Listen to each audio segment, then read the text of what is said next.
4 octobre, il est 8h30.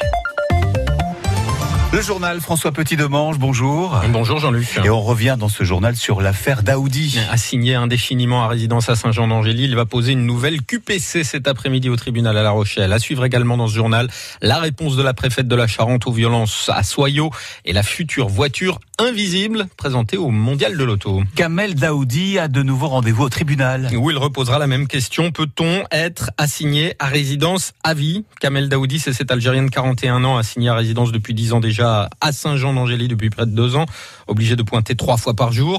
Et c'est le respect de cette obligation qu'il n'a pas parfaitement rempli cet été qui lui vaut cette nouvelle convocation cet après-midi devant le tribunal correctionnel de La Rochelle.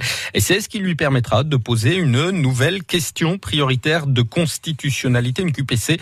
Kamel Daoudi veut vérifier si la nouvelle loi sur l'assignation est bien conforme à la Constitution, Julien Fleury. Une deuxième QPC pour Kamel Daoudi, qui avait déjà obtenu une décision du Conseil constitutionnel en fin d'année dernière. Oui, un assigné à résidence peut le rester à vie, avaient estimé les sages, qui avaient tout de même obligé les autorités à justifier désormais ces assignations. Une demi-victoire. Depuis, la loi sur l'assignation a changé, d'où cette nouvelle QPC, qui, selon le parquet de Saintes, a de grandes chances d'être jugée recevable. Avant le procès, Kamel Daoudi promet un petit happening à Saintes avec une guillotine en bois de sa fabrication, clin d'œil au médecin saintais qu'il a inventé pour réduire les souffrances des condamnés à mort. La souffrance pour Kamel Daoudi, ce sont 3 pointages quotidiens à la gendarmerie et un couvre-feu dans sa chambre d'hôtel entre 21h et 7h du matin.